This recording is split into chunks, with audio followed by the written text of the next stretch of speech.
Hello viewer, how you doing?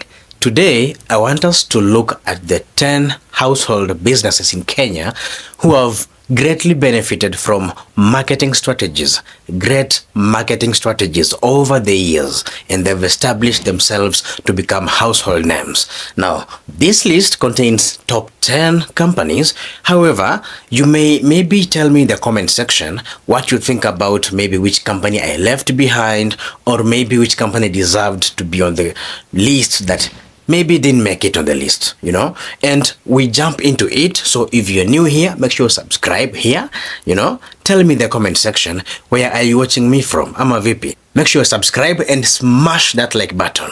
So let's continue. Number one has to be Safaricom, my friend, because their marketing has been so emotional, emotional storytelling. If you've been seeing their ads, and their messaging over the years, mambo ya niko na Safaricom sponsorships, you remember that? Safaricom Jazz, things like Safari Rally, they sponsored that heavily, and so many other things that they've done sponsoring. Like community initiatives, things like M-Pesa Foundation, doing for the communities out here in the country has been so immense. And the results, you can guess with me, has been build trust, mass appeal, brand loyalty. M-Pesa has become a global case study. Look at it from that point of view. And that is huge, As we continue being in this space, we're going to see what is going to come up and how they're going to keep on coming up with new marketing strategies to actually have their message out there. Now, wako na competition, of course. There have been other companies like now Kenya kuna Airtel, and if you're not on Safaricom, you are on Airtel. Me naonanga hivyo. I don't know about you. Maybe you can tell me in the comment section. But also Airtel has been coming up with some amazing campaigns. But all in all, I see Safaricom is enjoying a big market share. So I don't know. Maybe tell me in the comment section what maybe Airtel need to do more so that they can actually grab more of the market share, for themselves and kadhalika. Now, company number 2 that I believe wame benefit sana from marketing strategies ni Brookside Dairy. Now, ndaka unisikia kidogo. Wamekuwa na consistent TV and radio ads over the years. Hiyo yenye ng'ombe inaongea, sijui nini inafanyika over the years, Now, school programs, wamekuwa na regional sponsorships and product variety. They have a variety of products. Sijui kama si tuzo, sijui ni product gani. You think umebuy hii product, umewahepa, kumbe umebuy tu bado another product of theirs, Oh, sijui umebuy sijui product gani, bado ni product yao, my friend. They have a big list of products, that you can give it to them. And watu wajuangi until wanaenda unasoma label pale nyuma na kumbe.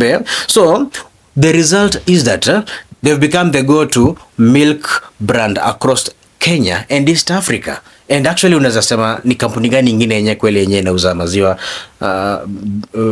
kampuni yenye ni bigger than Brookside hapa Kenya, maybe hapa East Africa. I don't know, maybe unaweza niambia pale comment section, but marketing yao imekuwa big. Kulikuanga kitambo na KCC. I don't know where it went to, But unaona bado kuna Brookside. Iko tu, So there's something to learn there, and of course marketing played a big role in that. So whether you like it or not, marketing may play a big role in that. However, you can maybe argue it any other way you like it. I'm a VP. I'm always open for criticism. Hapo comment section. I'm a VP. Twende kazi. Number 3 ni Java House. Now, Java House wamejiposition in the market in such a way that, first of all, wamejiposition as a luxury kind of product ama outfit. People, when you tell someone umeenda Java, mtu anasema, Java. Okay, skuzi umeanza kupata kakitu, you started getting some money now. So, their lifestyle branding, skia, location-based marketing, alright, and experiential dining, social media engagement has been the key marketing strategies that imekuwa ikiwasaidia watu. They've been so strategic at this thing, and the result has been, let me read it for you. they've transformed the coffee drinking into a modern Kenyan lifestyle. Remember, Kenya is known as a very huge coffee producer around the world, but we don't have that coffee culture amongst us. I don't know why. Maybe you can tell me in the comment section. But when Java came in the market industry, they made coffee as something they wanted to own, you know, something they wanted to brand in a manner that ukisikia tu nataka kwenda coffee, wachana hizo coffee zinakuwa zile za kunywa chai za shilingi 20 pale kando ya sijui hoteli gani na mandazi. No, hii ni Java. Unaingia Java, unaitisha coffee, unaambiwa pale bei nyingine hapo. You know, so walijibrand in a manner that actually unasikia hapa hivi ilisema lifestyle branding. Ina maana that kama wewe mtu unapendelea lifestyle poa, haupendi kwenda zile places zenye watu wamejazana, unataka kuishi maisha fiti, umecheki, wewe una pesa yako, umepark gari yako pale, you wanna meet other well doing people in the society, unaenda Java, of course, definitely, because pia you will afford it, because unajua is a little bit not kawaida bei, but you'll get comfort, utapata so much amazing things that utapata kwingine. And imagine they had to have a messaging in place. So a marketing strategy was also in place to do all these things over the years. So we need to actually say they've actually been there. Company number 4, and this one, no one can actually atasema nini. Equity Bank. First of all, tangu Equity Bank ikuje, hata kabla inaweze kwenda mambo mingi, there is one person sijawahi kosa kumuona Equity Bank tangu ifunguke. He has been there all these years, the CEO. Yani huyo jamaa, he has been someone mwenye tunajua Equity ndio hiyo. I don't know how you can, maybe the experts can tie it, but that guy has been a very the face of the Equity. Anyway, tuendelee kidogo. Now when Equity came in place, their marketing was actually structured around community focused messaging. You know, financial literacy campaigns. You know, they usually try to educate people on financial literacy things. You know, you are listening, you know, caring partner, you know, mambo ya ati inakuwa member, wewe ni member. Kama wewe ni member, of course, Equity member. Yani unakuwa part of a club kenye kako of my right-minded people who are making money. Umecheki. So they tried to use marketing strategies in a very strategic manner, you know, to actually position themselves very nicely in the market. And they were very well received by the masses, by the market, because their services, they were catering for the low, ule mtu wa mashinani, ule mtu mwenye hana bank ingine, hajai kuwa na bank account kwingine kokote, nao anafungua bank account yake ya kwanza na Equity. Zile siku zilikuwa za post bank. Ilikuwa kama uwezi fungua bank account, basi afadhali kuwa na post bank account back in the day. I don't know if you remember this, but wewe sasa umevuka ile era, umeamua kufungua bank account, and Equity is here to hold your hand through the journey. Now their messaging, of course, lazima ikuwe very core, and that is why nasema they've really benefited from strategic marketing over the years compared to other banks zenye ziko kwa market. Definitely you can say Equity has always been consistent in whatever they're doing over the years. They've always cared for that common mwananchi, you know. Number 5, this company, nisipomention hii company, I don't know kama nitapigwa mawe ama nini, inaitwa Tusker ama Kenya Breweries ama EABL. Ilikuwa inaitwa KBL kitambo. Now, marketing strategy yao imekuwa very bold. For example, bold cultural campaigns, you know, like bila wivu, you know, national identity branding, sponsorships for sports, very key, and entertainment events. Yani hapa majamaa wamekuwa all over the place, you know. Hadi wako na timu yao inacheza kwa Premier League. They've been sponsoring other teams. I think miaka mingi hapo wakachoka, wakasema sasa acha tufanye tu sisi tuingie kwa mchezo si wenyewe, so let's have our own team. So they have their own team in the Premier League into Tusker FC. Kama unajua, they are playing good football.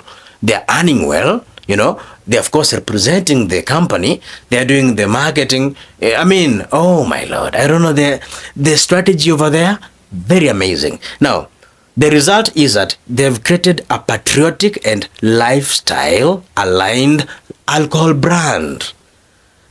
Yani hata ukiwa pale New York, ukiwa pale US, ukiwa sijui nchi gani, ukiulizwa which beer, mzungu akiulizwa which beer do you know from Kenya, anasemanga Tusker milele. Of course kuna other beer brands, lakini anasemanga tu Tusker because their marketing, first of all, these guys have been around for so many years and their marketing has been so cultural, lifestyle, and we've grown with this name over the years. They've been consistent, so they've really been able to position themselves in a manner that no any other company has maybe tried, and we have to say asante sana, kazi fiti sana. Another company that has actually been enjoying these amazing marketing strategies, and they've really benefited from amazing marketing strategies in the industry, ni Jumia Kenya. I mean, these guys, they have a very strong marketing strategy, from flash sales, influencer marketing, aggressive online and offline campaigns, Jumia Black Friday.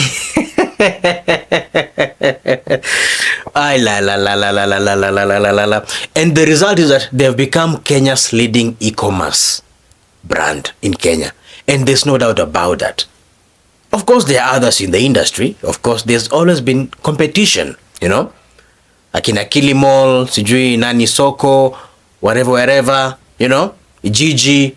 But Jumia always stands out, always is the leading, most trusted, if you may allow me to, slot in that word quickly, kidogo, and people have been buying and buying from these guys, so say whatever you say, but you must actually acknowledge the marketing strategies that have been put in place to actually have these guys have you noticing them. Ama vipi? Asante kabisa. Now, another company that imekuwa kwa hii list ni Kenya Airways.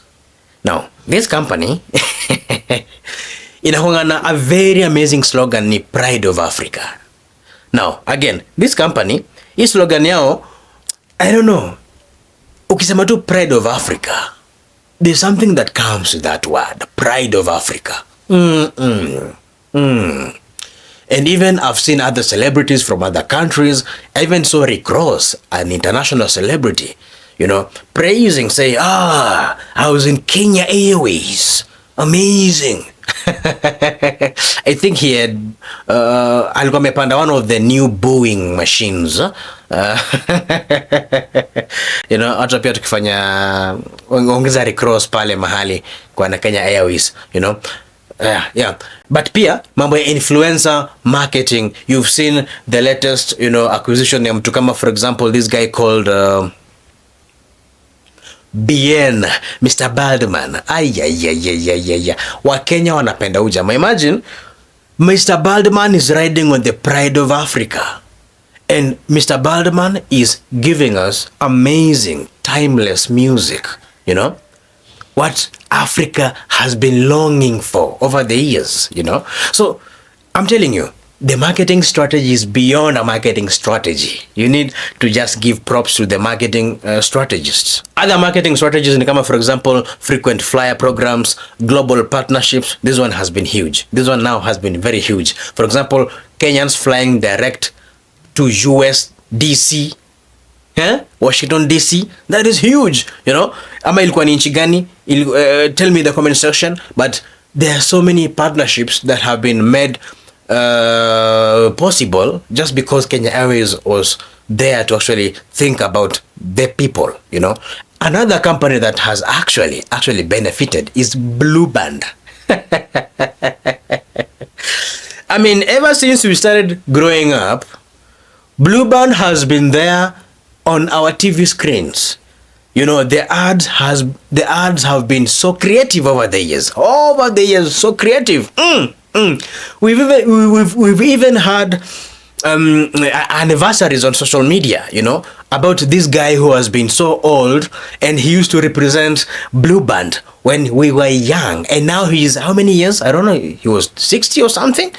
I don't know he was from which country. Tell me in the comment section, But their marketing campaigns have been with us for ages, over the years. And let me tell you something, they've positioned themselves as health focused, people. So their campaigns have been around health focus, school-based programs, nostalgic TV jingles, yeah. And the result, they've remained to be dominant brand in margarine for decades in East Africa. I mean, tell me any other competitor that comes even closer to Blue Band. Which one? I'm waiting.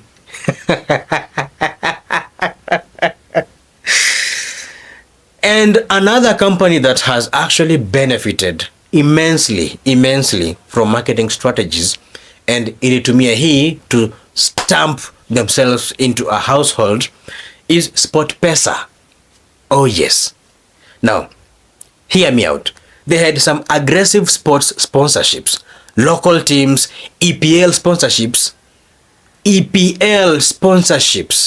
English Premier League sponsorships. Does it ring a bell in your mind? You start sponsoring local clubs like Gor Mahia, AFC Leopards, Shabana, and you vuka border, you start sponsoring the likes of Fulham, the likes of which others? Let me not be sued for mentioning other names, but you can tell me in the comment section. SportPesa wali sponsor other companies, other teams in the EPL. What are these teams? Where are they nowadays? But this was very, very, very strategic, if you can ask me. It wasn't easy, but they did it in their time. And, they became a top betting brand with massive youth following before regulations impacted the industry. Before regulations impacted the industry. Underline that. So, let me tell you something. These guys have done it with whatever they had. And you are a new business owner. You're just there. You're asking yourself, where do you start? Where do I go? Can marketing actually position me? Can marketing actually put me somewhere that I can attract clients? And the answer is a bold yes. So if you've been watching me for the very start, make sure you smash that follow button, smash that subscription button, smash that save button, smash that like button. Smash them all, and tell me in the comment section what you've learned here. I help business owners to use social media and short form content to attract clients. So if this is something you're interested in, make sure you give me a call. My number is hapo chini, and let's meet on the next video. Asante sana. I'm your host Elkins, your marketing guy. Thank you very much.